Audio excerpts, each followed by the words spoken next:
Free audio post-production by alphonic.com. The following podcast is a deep, shallow dive production. And you're going to love it. Okay, let's go. Hey, what's up, everybody? Happy Thursday, September 11th. Holy mackerel. All right, so I was going to try to get this out last night, but you know what? I wanted to wait a little bit and just gather my thoughts. And oh man, this is going to be an interesting episode today because I think in potentially many ways, I don't know, I'll probably piss people on one side off, piss people on the other side off. But you know what? I honestly am at a point where I'm realizing if I piss people off on both sides, I'm probably finding the truth. And I'm not even kidding about that. Like, we are in a situation where anybody that is so divided and is completely all on one side, and I don't even know if I want to call it right or left anymore, but again, I mean, this will make sense because obviously a bulk of today is going to be talking about Charlie Kirk and, you know, his assassination, his murder, his killing, whatever you want to call it. God, people are even arguing about how to refer to it. But my point initially is that whatever, I guess, position you take, if you're so black and white and one-sided on it, then that is exactly the way that I think a, you know, potentially evil, larger entity, and I'm not even going to define that today. I'm really not. But I think that if you are so, you know, maybe I should use left and right, because honestly, I do think one of the two major divisions that is attempting to just be completely split wide open, even further than it already is, quite frankly, is the left versus right. So, you know, conservatives versus liberals. Thank you, Greg Stoker. It's really that, you know. I don't even know if I want to call it Democrats versus Republicans necessarily, but I guess you can call it that. You can call it Democrats/liberals, okay, versus Republicans/conservatives. That division is obviously pretty goddamn wide, but I think that division is wanting to be widened by, again, the quote unquote powers that be, okay? Now, the other division is on religious lines, okay? And that division is between Muslims and the religion of Islam. Remember, a long time ago, I defined that the religion is Islam. The people that practice it are known as Muslims. And then Christianity and Christians. So that division between Muslims and Christians, which, by the way, those are by far the two largest groups when it comes to organized religion. Let me get the numbers real quick. All right, Christians globally, 2.3 to 2.6 billion people. Muslims globally, 2.0 to 2.1 billion people. And that's based off of Pew Research numbers. So that's a pretty good breakdown. Actually, you know what?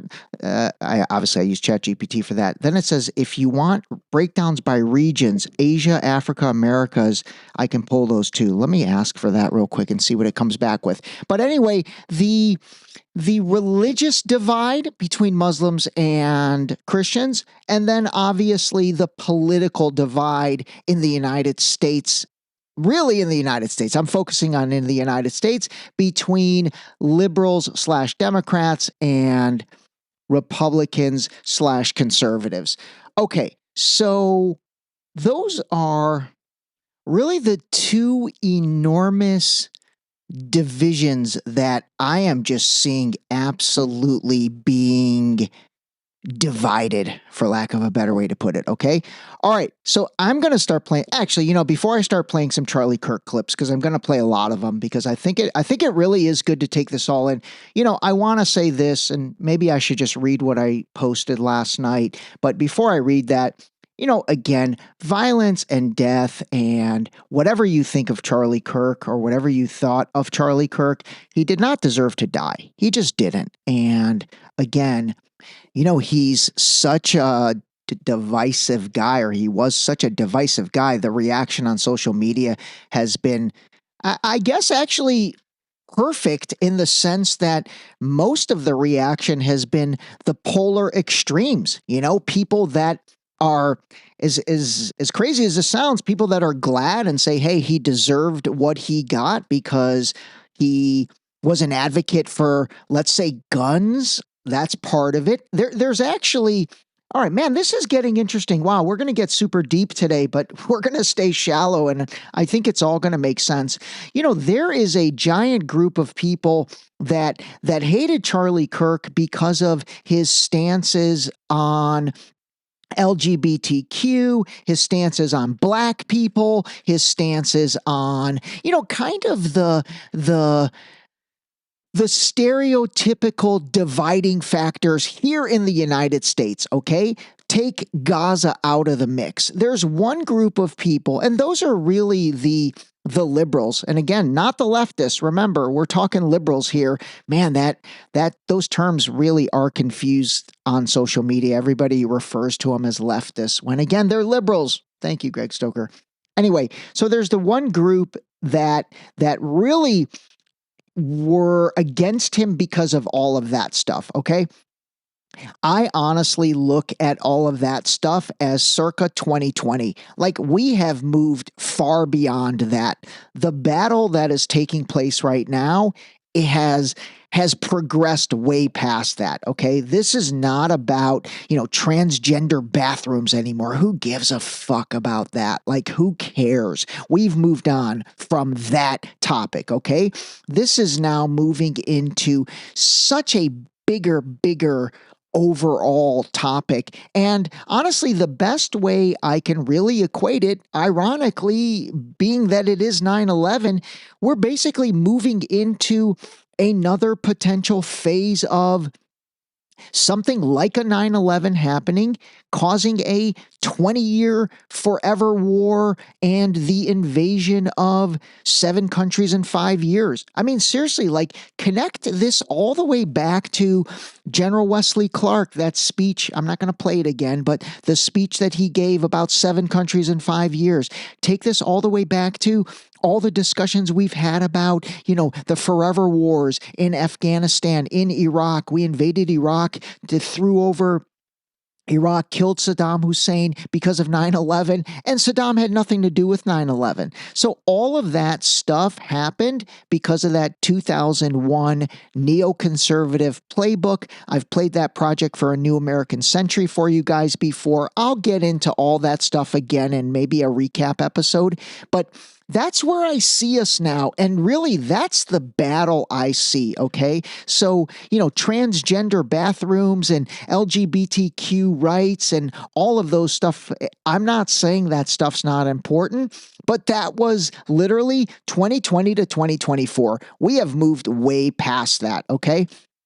So let me play this clip. This is like a random dude on Instagram. I thought he did a really nice job, and this is setting a good stage for the rest of the discussion. You think the Charlie Kirk death was a left versus the right? You are probably also the same group that believes JFK was killed randomly. There's too much going on where any of this could be coincidence. And what I mean is, we have a trans shooter who goes into a Catholic school. Then just a few days ago, we have a Ukrainian refugee who gets murdered on a train. By the way, really quick, I probably shouldn't interrupt this, but I do want to interrupt it. That Ukrainian girl that got murdered on the train by that black kid or black dude, I mean, that was horrible, absolutely horrible. But I will say this about it, and again, God, I hate doing that. I hate saying something and then saying but there's weirdness about that. God rest her soul, she did not deserve that by any stretch of the imagination. But I will say the fact that she was Ukrainian was odd. And then secondly, what Elon Musk and this other guy did on social media the next day. So if you didn't see this, some random guy, he must have been Ukrainian, but he offered $500,000, or he put up $500,000 for people around the United States to paint murals of her, and anyone who painted it, he'd basically send them $10,000. And then Elon chimed in and said, I'll give $1 million. And in my mind, first of all, I immediately started having kind of George Floyd vibes with all of the murals that went up about George Floyd. But in my mind, I'm like, you know what? Like, why? Again, rest her soul. Awful, awful, awful, awful. I can't stress that enough. But I am sure across the United States on that same day, which by the way, she died on August 22nd, and the story just broke a few days ago. But I am sure on that same August 22nd day, which was my birthday, by the way, I'm sure thousands of people got killed in the United States. You didn't hear anything about those. And since August 22nd till today, I'm sure thousands more people have been murdered, and you don't hear anything about those. So it was a little bit odd that all of the sudden Elon and this other guy are basically like wanting to pay people $10,000 to put up murals of this girl. That's strange. Like, again, rest in peace, rest her soul. She did not remotely deserve that. But to have literally $1.5 million worth of murals around the United States at $10,000 a pop. Hold on, let me figure out how many murals that is.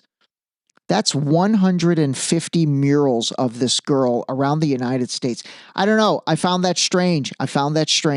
And then now today we have Charlie Kirk. If this doesn't scream ideological and cultural subversion, I don't know what to tell you. There's 4 stages to that, and I hate to be the bearer of bad news, but we are in the final stages. But no one else is aware of the bombings in Qatar, what's currently happening in Gaza. We are literally funding a genocide. It's the perfect example of division creating tensions and hatred and violence toward different groups. We're all the same. And while you're causing that division between a nation, you're also then causing a distraction. And we just talked about what those distractions would be. And I'm also sure you're aware of what day is rapidly approaching us. Open your eyes. It's not the left versus the right. Now, what I urge you all to do, look at Germany in the early 1900s. Really do some deep dive research and come back and tell me if it is not identical to what is happening in modern day America.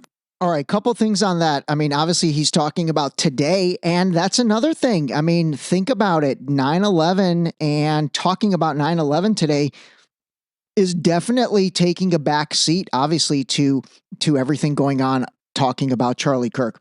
By the way, the crazy thing about that clip is that's a guy named Kenneth Bulat. He's got 462,000 followers on Instagram. The dude is like tattooed. He's a big white dude, like a big old white guy, like built like a brick shithouse, built like Scott Sieverts, actually. Seriously, Scott Sieverts with hair and a beard and crazy tattoos. Like he's got sleeves on both of his arms.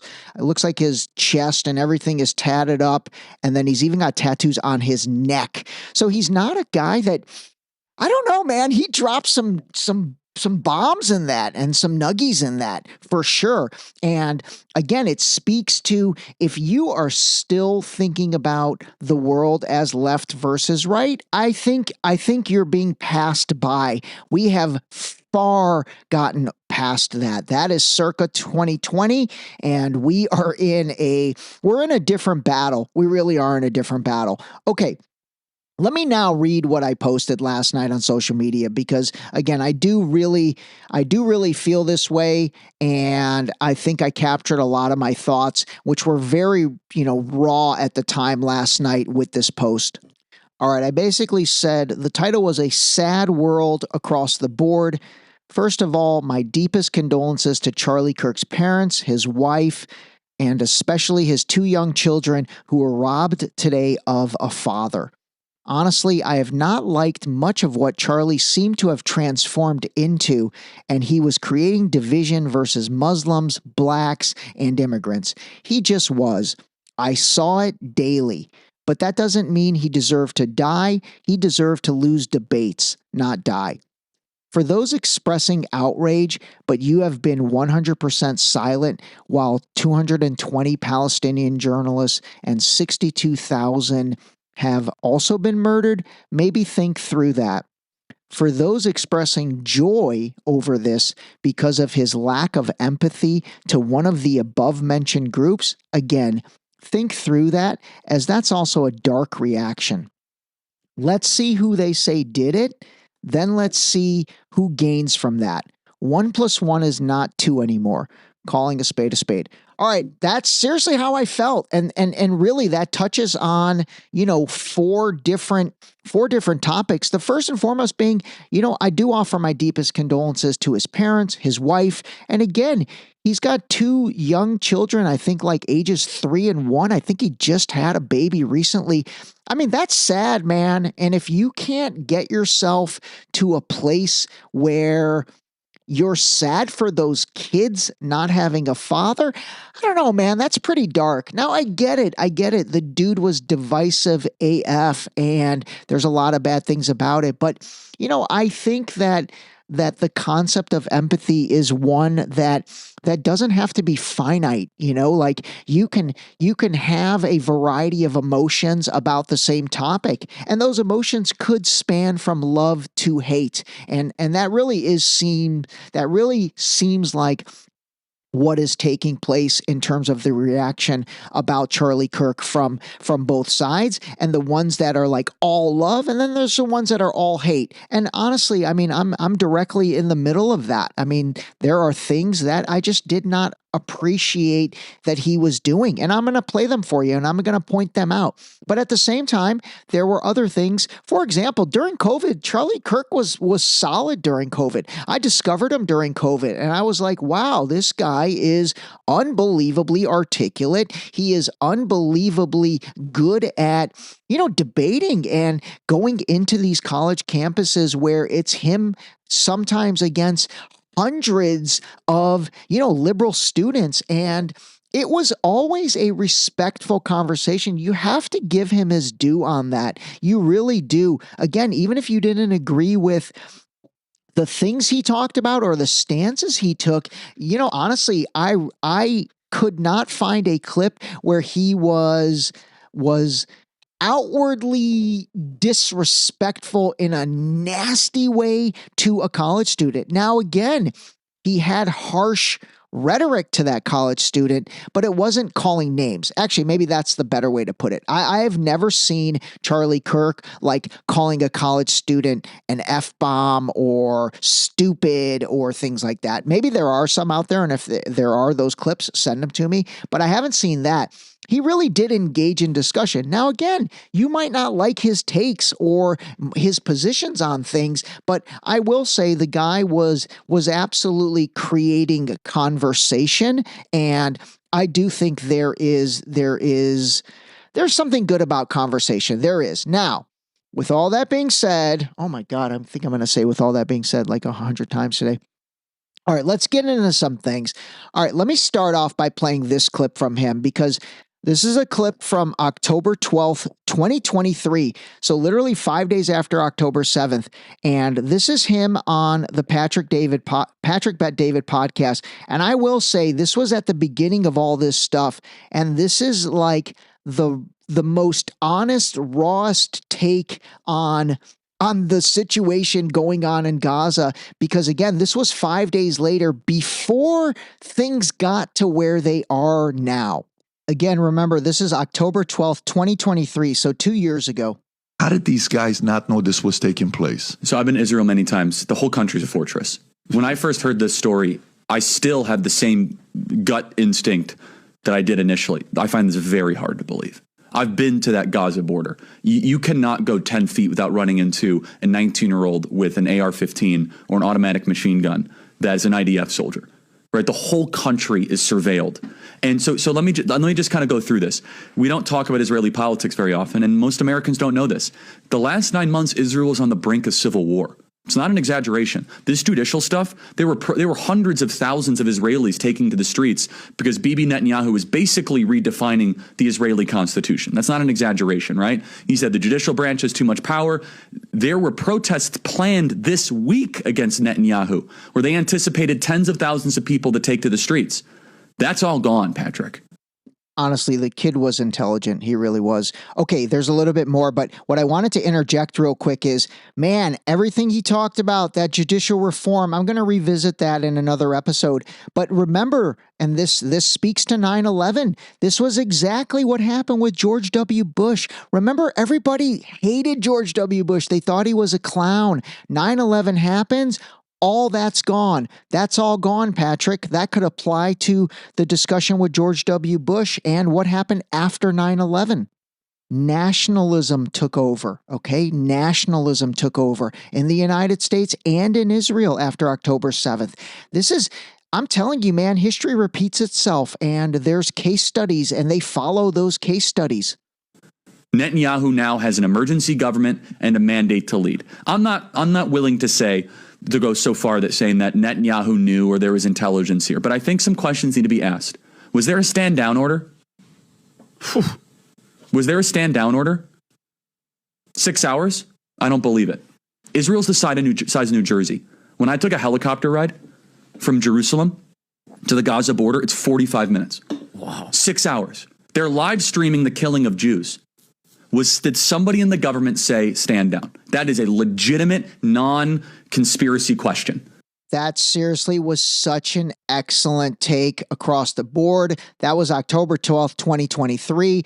All right, so what happened after that was that following week, Charlie Kirk got just attacked and crushed on social media, and then also his Turning Point USA. By the way, I just remembered, oh my God, that episode with Carolyn Stout talked all about her leaving the Turning Point USA and Charlie Kirk's organization. Man, I need to reach out to her and see how she's doing, because even though I think she was no longer a fan, that has to be a little bit traumatic for her. I'll have to do that. And if you didn't listen to that episode, it's pretty good. I mean, gosh, it probably would make a lot more sense now, but the episode with Carolyn Stout, I forget when I released it. I think I released it on Friday.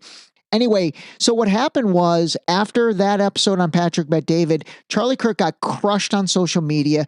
There was all this, his donors for his Turning Point USA said, hey, we're going to leave you unless you apologize for saying all that. And he did. He apologized for saying all of that he did on that Patrick Bet David podcast, which was an excellent, excellent podcast. I'll probably go listen to it again, and maybe I'll bring in other clips.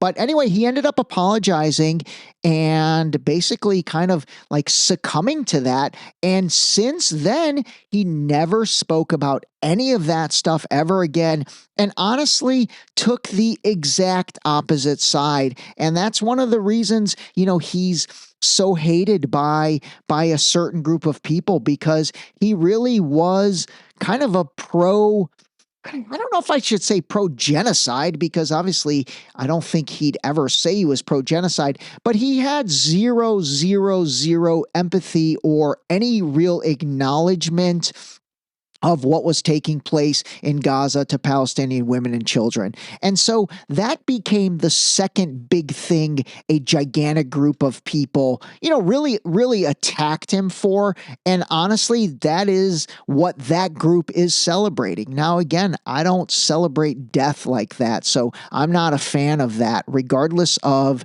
everything Charlie said. The person that's going to take the opposite of that will say, and by the way, I posted a bunch of things and got a lot of these comments, and they said, he was somebody that advocated and supported for this genocide, so I don't feel sorry for him. Man, it is a crazy topic. It really is, because you can honestly see both sides of everything. Well, at least I can see both sides of everything, and I can admit I can see both sides of everything. Part of the goal of today is to kind of show you both sides of everything, and really just, again, form your own opinions about stuff. Oh man, this is going to be a long one today.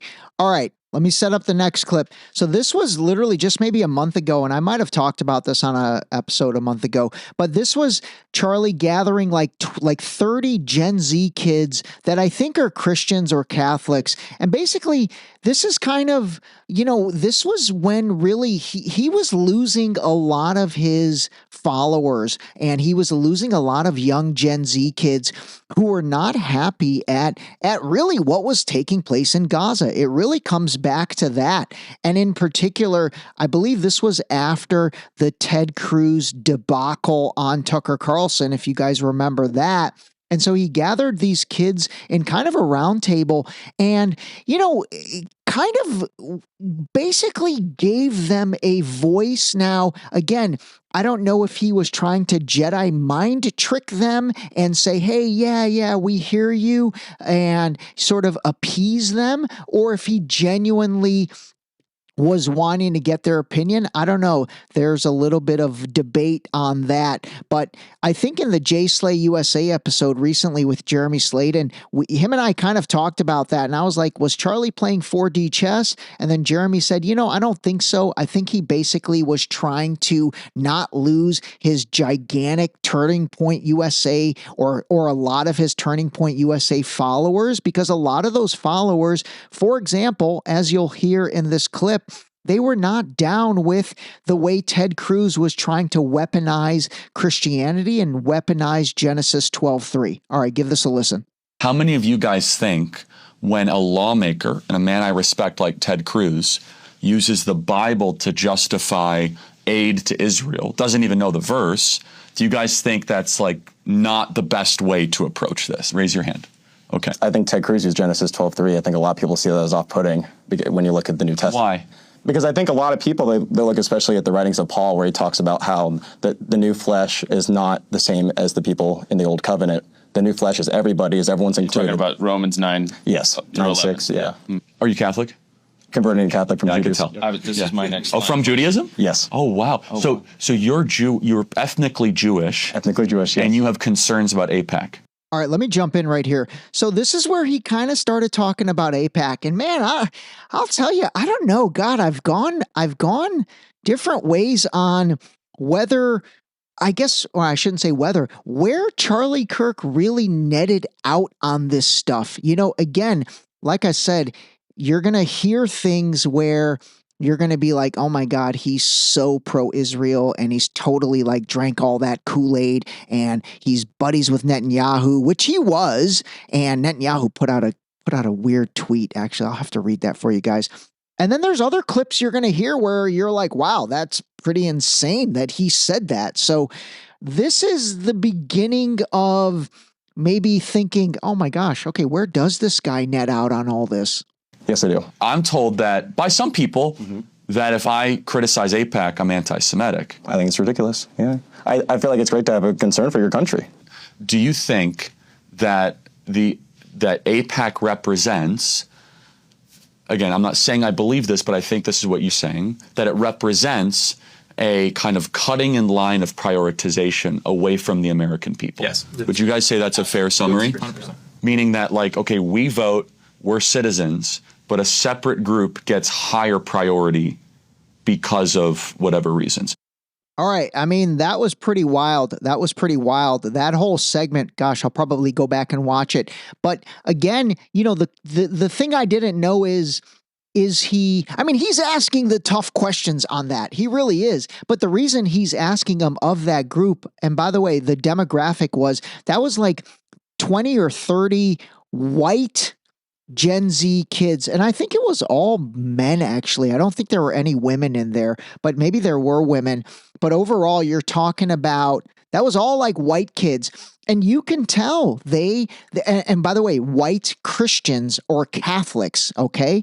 And you can tell they were not down with the direction of, I guess supporting Israel at all costs. And so the question became with that whole segment and that whole thing that he did, was he really wanting to give them a voice? Or again, was this a way to make them feel quote unquote heard and then kind of carry on as usual? Let me read you something. this video is Charlie Kirk recently sitting down with 25 Gen Z students, opening the floor to them to question how their faith is being used in politics, and it's recirculating on social media. The flashpoint: Senator Ted Cruz trying to weaponize Genesis 12:3 in defense of Israel without even understanding the verse. I will bless those who bless you and curse those who curse you has become a political bludgeon. These students weren't afraid to call it out. But here's the bigger question. What was Kirk's real play here? Was he genuinely opening space for these young Christians to wrestle with Gaza, Israel, and Scripture? Or was it a way to make them feel heard without shifting the ground under Turning Point USA? He gave them the mic. He let them challenge. That's not nothing and should be applauded. But if this was just optics, then the deeper issues, the cost of war, the misuse of Scripture, the silence around Gaza remain untouched. So was this a turning point or just another performance? I don't know, man. That's a great write-up. And I don't know what the case was on that. But anyway, that clip is, again, something I think is very interesting and very recent. Okay, let me play some more. Now I'm going to play you a few things that are very recent, and I'll start off with his appearance on Megyn Kelly's podcast, which this was literally like maybe 10 days ago. And this came after his recent hosting of, these Turning Point USA events, kind of like Carolyn Stout talked about in that episode. I mean, it's a huge organization and these are huge events, and it's really the number one young conservative organization in the United States, like by far, not even comparable to anything else. But basically at the Turning Point USA event, he had that comedian Dave Smith, he had Tucker Carlson, and he had Megyn Kelly. And those three kind of spoke, again, critical of Israel. I mean, Tucker Carlson and Dave Smith were like scorched earth. They really were. And I believe I've played several of those clips from the Turning Point USA event. So Tucker and Dave Smith were scorched earth. Megyn Kelly is kind of like Charlie Kirk, where she's sort of just asking questions. And gosh, I can't remember if I played a Megyn Kelly clip the other day in an episode. I think I did. But anyway, give this a listen. So this is her and Charlie Kirk, sort of like post-mortem after she appeared on the stage at Turning Point USA. And this is pretty interesting. If, for example, if I have less ability sometimes online to criticize the Israeli government without backlash than actual Israelis do. Mm-hmm. And that's really, really weird, isn't it, Megyn? That's not so right. Wrong-headed. I'll tell you this for me. So I got some blowback after. And I, at that point, and so this is what they don't understand. You and I, Megyn, and Tucker is in the same category, and they've tried to go after Tucker. Yeah, is that the more you attack our moral character, the more we're going to double down in a direction, because 100%. Screw you, I don't do it that way. Okay, right? Like tell me I'm wrong on some part of the population. You can scold them into silence, right? Mm-hmm. But if I have any deviation of a purity test, any deviation whatsoever, such as hosting a focus group, right, Megyn, with a bunch of our students that went viral, having Dave Smith or Tucker at my event, it is all of a sudden, oh, Charlie is he's no longer with us and all that. I said, wait a second, what do you mean? What does with us mean exactly, right? Mm-hmm. I'm an American, okay? Like, I represent this country, and I don't even understand that paradigm. But Megyn, I think you would agree with this. I want to make sure we really zero in on this. Personality types like you, myself, and Tucker, the more that you guys privately and publicly call our character into question, which is not isolated, right? Megyn, it would be one thing if it was one text or two text. It is dozens of texts. Yes. Then we start to say, hold the boat here. And to be fair, some of my really good Jewish friends are like, that's not all of us, it's all, but these are leaders too, though, right? These are stakeholders, right? And so, look, I'm afraid because, again, I want civilization to win. I want the West to win. I don't want the Islamo-fascist barbarians to storm the gates of Jerusalem. I want the holy sites protected. I believe in the Holy Land. I love that Jesus walked on water there and rose from the dead and preached in the Mount of Beatitudes. Like, I feel the connection to Israel. But at the same time, simultaneously, when the hostile reaction is that now Meghan and Charlie are enemies. Right. Boy, I'll tell you, like you're not gonna, I wouldn't say lose, but you will weaken and just basically deflate.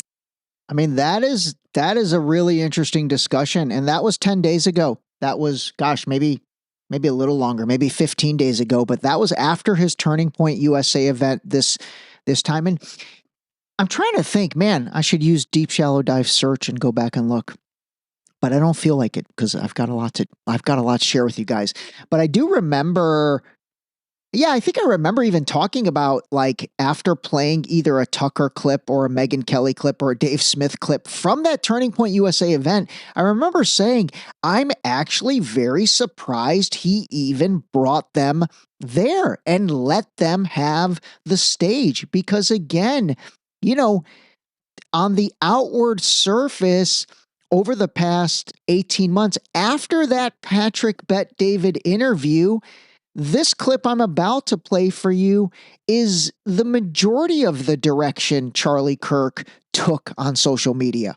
Let me set this up real quick. This is another discussion on college campus with a kid that's asking him about Palestine, okay? So he's saying, don't you think the Palestinian people deserve a homeland? I don't think the place exists. What? Because it doesn't. It's called Judea and Samaria. It's not called Palestine. You don't believe that Palestine have the right to exist? No, everyone has a right to exist. Show me where it is. It's a non-existent place. Okay, yeah, I don't think we're gonna. That's why we're on different planets, right? But what is the national identity of Palestine? Educate me. Palestinians. What is that? Like, what do you mean? What is that? Yeah, what ethnicity are they? Arabs. Okay, so all Arabs are Palestinians? No, but they are Arabs. What you trying to say? What is your point? I'm trying to say, because at what point does somebody become a Palestinian?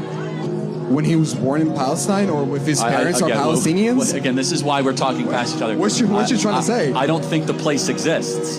What? Because it doesn't. It's called Judea and Samaria. It's not called Palestine. You don't believe that Palestine have the right to exist? No, everyone has a right to exist. Show me where it is.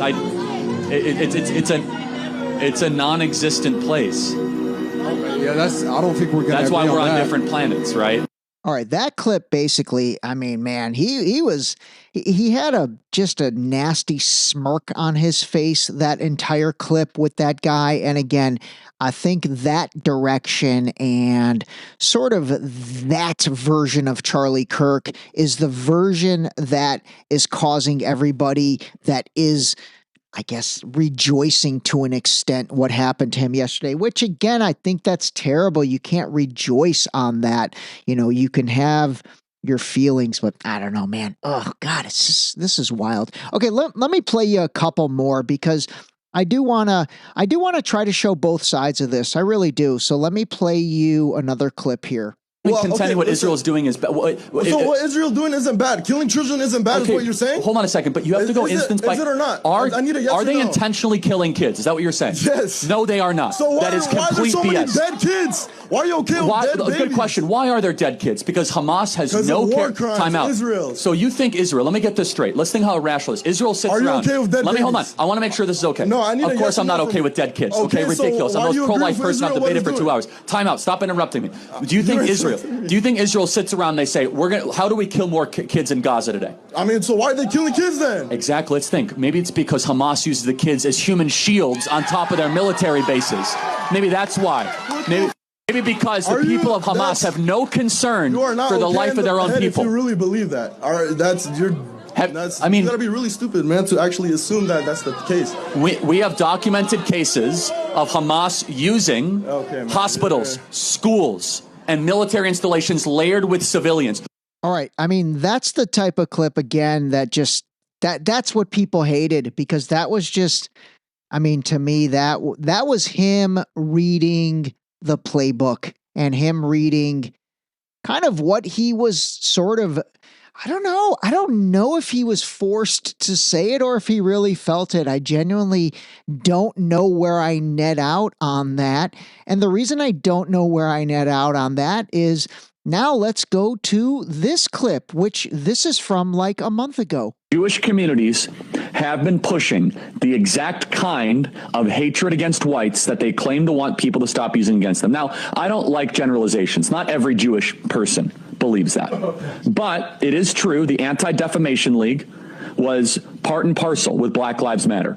It is true that some of the largest financiers of left-wing anti-white causes have been Jewish Americans. They went all in on woke, and it wasn't just ADL. It was some of the top Jewish organizations in the country that have done that. In fact, we have seen this with the recent retreat of Jewish donations that are no longer going to be administered to colleges, right? Mark Rowan, Leon Copperman. Can we get that full list? It's very powerful.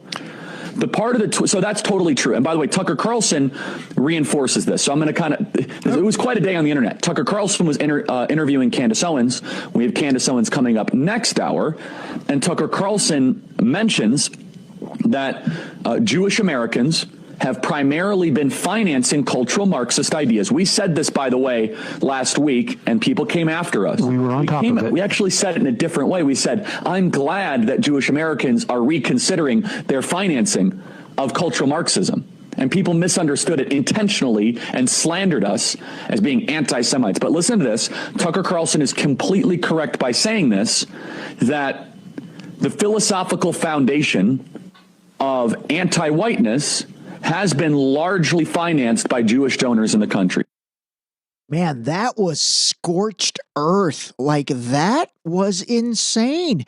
I mean, if you just heard that, or if you're like a pro-Palestinian supporter and you heard that, you'd be like, that's my guy. I mean, seriously, think about that. Think about the total spectrum from the past couple clips versus that one. That's why, like, honestly, I really don't know where he truly netted out on this thing. And I guess we'll never know. But man, that was interesting. All right, let me play another one. All right, this was a couple months. Actually, no, I'm sorry. This was 2024 before Trump won. And Ghislaine's father, Robert Maxwell, who was obviously a spy of the Israeli intelligence agencies, that there was something else going on here. Epstein was not some sort of whiz kid hedge fund manager. Epstein was playing a part. Epstein was a LARPer. Epstein was cast for a specific role, and he played it really well. The sweatpants and the Harvard jacket, the kind of disheveled hair, looking as if he was so smart and above the clouds that he was doing advanced mathematic equations on the back of napkins. But if you actually go into some of the videos of people that met with Epstein at the time, they said he was awfully unimpressive when it came to finance and markets and economics. And it's nothing new that if you're in the intel agencies, you want to try and get as much blackmail on powerful people as possible. Easy, not hard.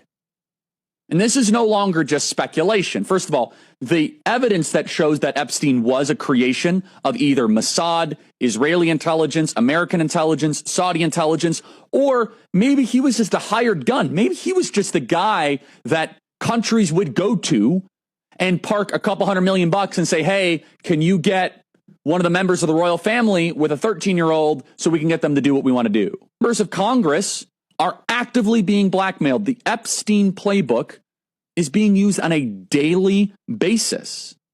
Jeffrey Epstein was not a financier.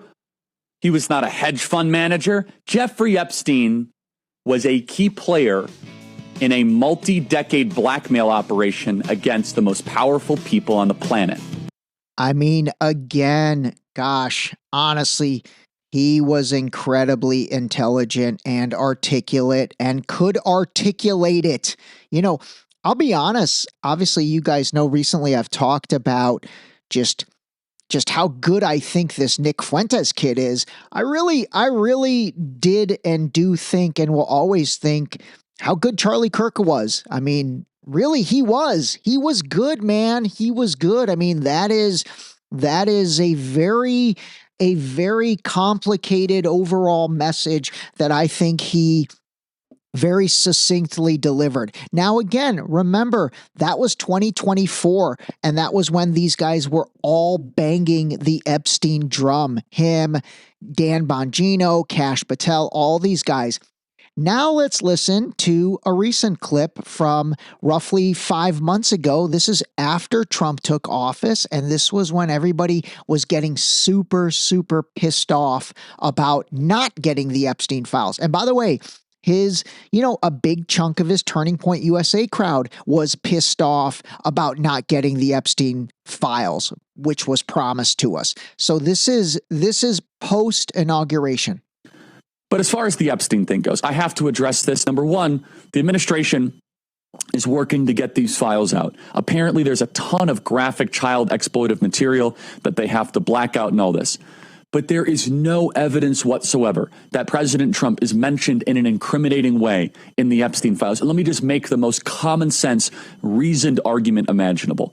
Number one, if you actually look at the Epstein files that were released back in February, President Trump was mentioned in a non-incriminating way. You know who else was mentioned? Like every single person that lived in Palm Beach. The idea that President Trump, and what Elon Musk was insinuating, is that President Trump is, let's just say, a really bad person by saying this, is not only is there no evidence, there's evidence to the contrary. He kicked Epstein out of his club at Mar-a-Lago. He actively went to war against Epstein for being very, very creepy. But let's just kind of put on our thinking cap for a second here. Let's just use our reason, a gift given to us by God Almighty.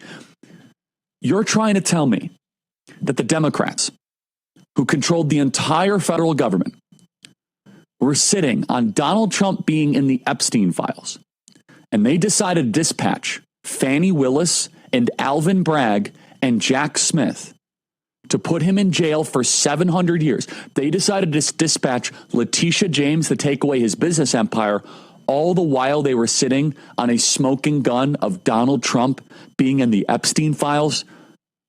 Why wouldn't they have just moved on that? They impeached him twice. So here's Joe Biden, and he has Merrick Garland, and you have Lisa Monaco, and you have this entire flotilla of anti-Trump Democrat activists. And all they'd have to do is not go raid Mar-a-Lago, not go look at documents, not go do the fact that Trump watched OAN and said, go find votes, not the fact that Donald Trump apparently something with Alvin Bragg and Stormy Daniels. No. Instead, all they'd have to do is just open up the files and say, oh, Donald Trump's on the client list. Boom. The FBI was controlled by Democrats and the DOJ. The reason they didn't do that is because it doesn't exist. The Russia hoax would have been completely unnecessary if Donald Trump was on the Epstein client list. It's time for us to use some common sense and some reason for cooler heads to prevail. The Epstein files, I hope, are soon released, and I believe they will be released. I know Kash is working on them, Bongino's working on them, Bondi's working on them. There's a lot of redactions need to happen of individuals' names and victims' names, a lot of legal technicalities. But not for a minute should any of us entertain this salvo from Elon Musk, who I have great respect for and that I'm very thankful for, that Donald Trump is somehow on the Epstein client list. All right, I let that whole thing play because honestly, man, it's interesting to revisit all of those different things. Okay, so that was after a few months ago. Remember when all of a sudden Elon and Trump broke up and they got visceral against each other for a few days, which, by the way, I still don't know where I net out on that. That could be theater. That could be by design. Anyway, I digress. But all right, again, I mean, that was all very interesting. And it actually, I will say, it also kind of played into that Ian Carroll clip I played a few days ago where it said, Trump is involved with Epstein not as a blackmail-e, but potentially as a blackmailer, meaning like he was kind of in on it in terms of doing what Epstein did. So anyway. God, this stuff is just wild, man. Man, what the hell? What the hell? What the hell? I forget what that's from. There's a funny clip. I'll have to find that. Okay, last thing on this Epstein thing. This is more Tucker Carlson than Charlie Kirk, but this was one of the clips from Tucker Carlson on Charlie Kirk's recent Turning Point USA event, which, like I said, was maybe less than a month ago. And this is one that, again, people were, well, myself for sure, I was surprised he even brought Tucker Carlson to this because, again, at this time, actually at the time of Turning Point, probably, or the Turning Point event recently, Charlie Kirk was probably 95% pro-Israel stuff. Maybe there was 5% questions, but then a lot of those other clips I played you before, especially the stuff with Megyn Kelly, maybe took it from 5% questions to 20% questions after this Turning Point USA event, because I think he was losing his base. So it's like the fine dance of, hey, yes, I want to keep my donors, but maybe he was telling his donors, hey, we're losing the base. Like, we're losing all these young Christians. Because similar to what Jeremy Slade and J Slade USA said in our episode, they were probably like, dude, stop lying to us. Like, we're watching this with our own eyes. Stop telling us we're not seeing what we're seeing. So listen to this clip. So the real scandal here is who he was working for and where the money came from. That's the actual scandal. And no one will say anything about it because the answer... Was it American intelligence? No. Was it Saudi intelligence? No. Was it British intelligence? It was Israeli intelligence. Okay, again, this is where, is Charlie Kirk pulling the Tucker Carlson? This is pretty funny. Remember how I used to tell you Tucker Carlson would bring on his guests and let them say the quiet part out loud? So listen to this. Here's Charlie Kirk literally pulling a Tucker Carlson on Tucker Carlson. Was it American intelligence? No. Was it Saudi intelligence? Was it British intelligence? It was Israeli intelligence. So Charlie says, was it American intelligence? Was it Saudi intelligence? Was it British intelligence? But he doesn't say Israeli intelligence, and he lets Tucker say it. Was it American intelligence? No. Was it Saudi intelligence? Was it British intelligence? It was Israeli intelligence. And everyone's embarrassed to say that because you're not allowed to say that or something because you're a hater. But you're not a hater at all. You can think Israel's a great country that deserves our support, as I do. My best memories are in Israel. Yeah, it's great. I've taken my family on vacation there. But it's still a foreign country, and it's a fair question to ask, were you running a blackmail scheme in our country? And I think the answer is yes. So they were asked, and they're like, we're not going to tell you. And it's like, well, so why are we sending you all this money every year if you won't answer a simple question? If you're actually running a criminal enterprise in our country, which it seems like they were, then you should answer the question, and no American citizen should be embarrassed to ask that. It doesn't make you a hater or a wacko. If the former Israeli prime minister is living at his house, like, what was that?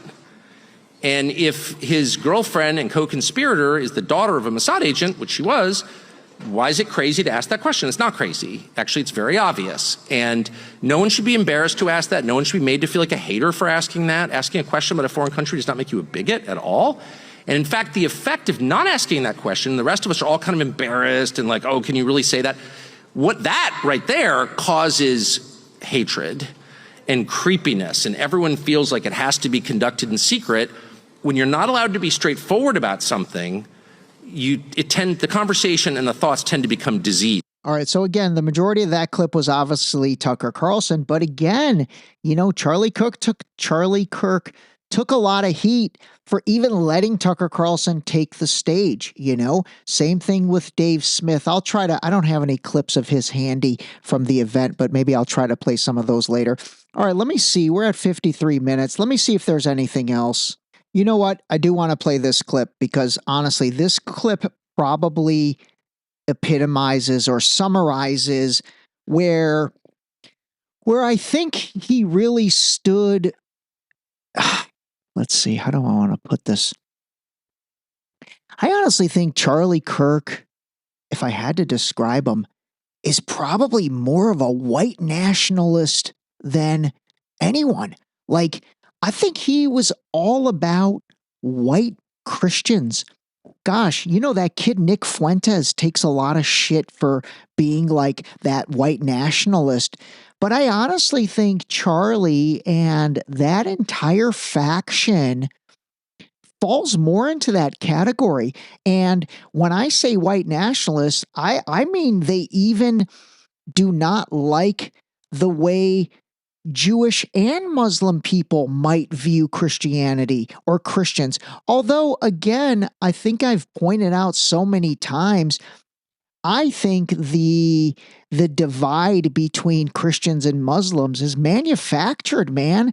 By the way, if you guys know any practicing Muslim whatsoever, or actually anybody that is remotely Muslim, not me, anybody that's remotely Muslim, ask them what their views are on Jesus. Ask them what their views are on Mother Mary. Ask them what their views are on Christianity. And if you don't feel like doing it, I'll give you the answer. They are all going to say, we love Jesus. We think he's the Messiah. They're all going to say, we love Mother Mary. We believe Jesus is born from a virgin birth from the Mother Mary. I mean, I have a hard time with that. But you ask a Muslim if they believe that, they absolutely do.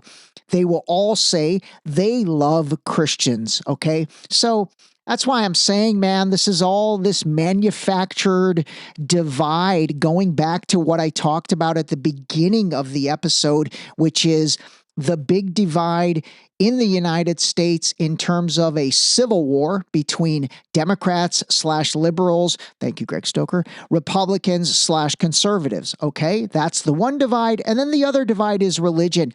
And this clip from Charlie Kirk, this is probably the clip of his that I dislike the most out of anything I've ever heard of from him over the past 5 years.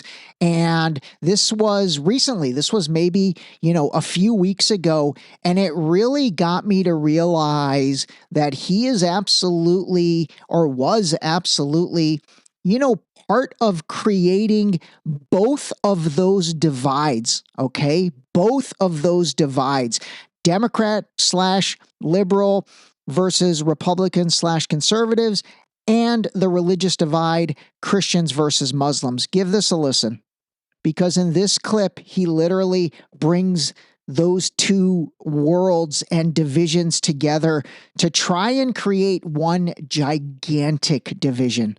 The spiritual battle is coming to the West, and the enemies are wokeism or Marxism combining with Islamism to go after what we call the American way of life. Let me play that again, because again, he really combined the two, and this is where, honestly, if I ever remotely felt anger, it was because of what he says here, because now it's just a stretch. Now he's basically saying, let's go after the liberals and the Muslims, and let's make the narrative that liberals are going to use Islam to ruin America. So he's literally trying to kill two birds with one stone. The spiritual battle is coming to the West, and the enemies are wokeism or Marxism combining with Islamism to go after what we call the American way of life. And the American way of life is very simple. I want to be able to get married, buy a home, have kids, allow them to ride their bike till the sun goes down, send them to a good school, have a low crime neighborhood, not to have my kid be taught the lesbian, gay, transgender garbage in their school, while also not having them have to hear the Muslim call to prayer 5 times a day. That's important. We want the American way of life, which is, by the way, Christendom. Christians, our sacrifice, our toil, our vision, the outgrowth of the scriptures gave us Western civilization.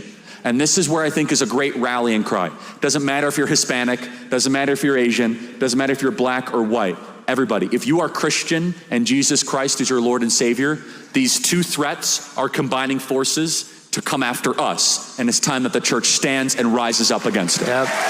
Wow. All right. I mean, that is probably, I hate to say it, but man, that is the most divisive narrative creation he ever did, because like I said, to bring this thing full circle, and I'm going to kind of end on that, man, he really combined these two gigantic divisions that are taking place. And so the question becomes, who benefits from both of these divisions getting ripped open even further? All right, I'm going to let you think on that. And again, I do offer my deepest condolences to his family, his wife, his young children. I think especially those children, did not deserve to lose their father. And I will leave you with Charlie's own words. I mean, this is a little bit eerie, but this is also from the guy was everywhere. He really was everywhere. And again, I do give him credit for opening discussions, creating discussions. Was he divisive? Absolutely.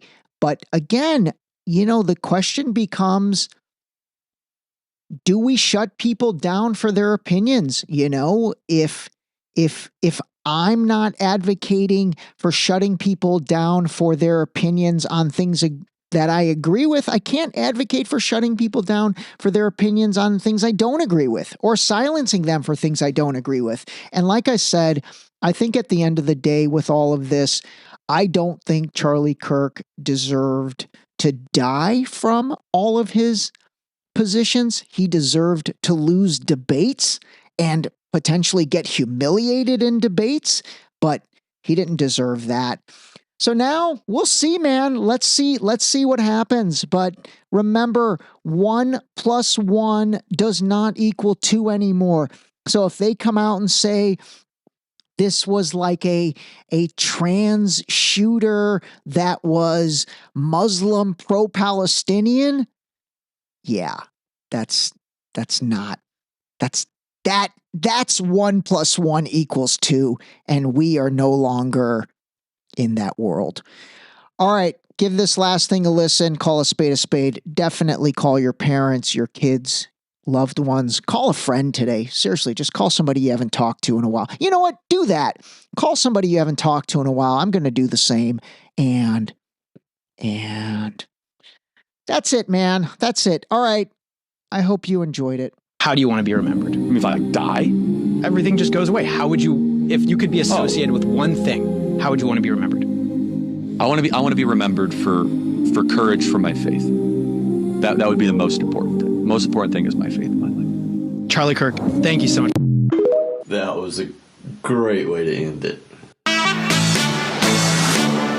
This episode was brought to you by Zippix nicotine toothpicks. Zip more, smoke less.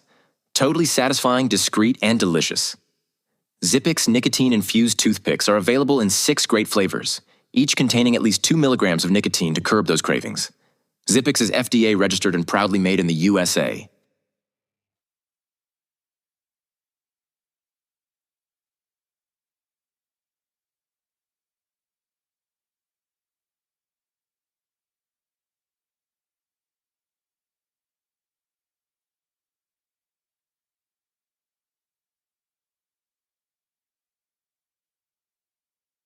Use discount code DSD for 10% off your order at zippixtoothpicks.com.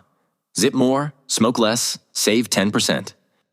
Free audio post-production by alphonic.com.